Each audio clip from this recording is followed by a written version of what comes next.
Well, I think the most important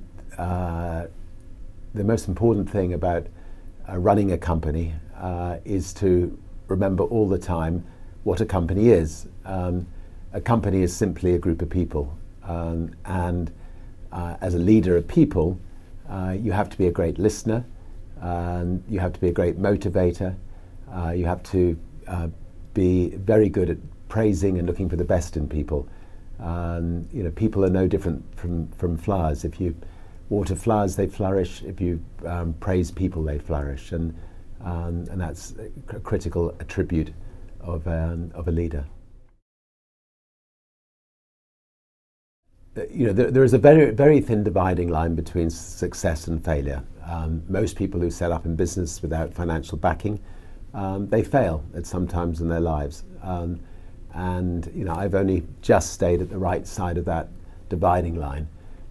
For instance, just after we had a record company, I was fed up flying on other people's airlines.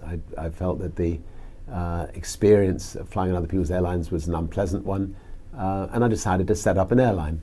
Our bank went into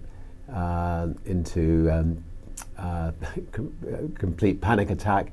When I came back from doing the inaugural flight of Virgin Atlantic's very first flight from London to New York, I came back to find the bank manager sitting on my doorstep and informing me that they were going to close Virgin down on the Monday, and this was the Friday, and that I had 2 days to effectively pay them off the monies that they'd loaned us.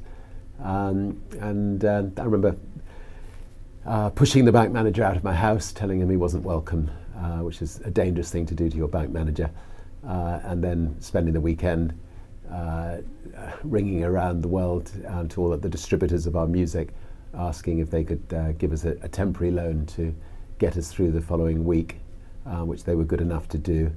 And by the end of the week, we'd changed banks.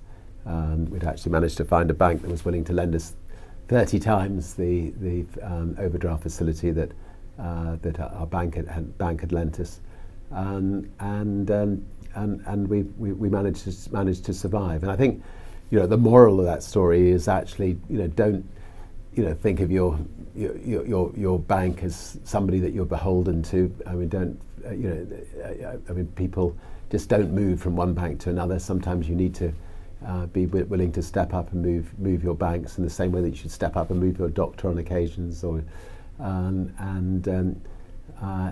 I learned from that lesson. Virgin does work very well without me. I mean, I used myself to build the brand, to build the sort of 300 or 400 companies around the world. But I also learnt the art of delegation. I have a fantastic team of people who run the Virgin companies, give them a lot of freedom to run the companies as if they were their own companies, give them the freedom to make mistakes. The Virgin brand is now maybe one of the top 20 brands in the world, well respected. When my balloon bursts, Virgin will continue to flourish.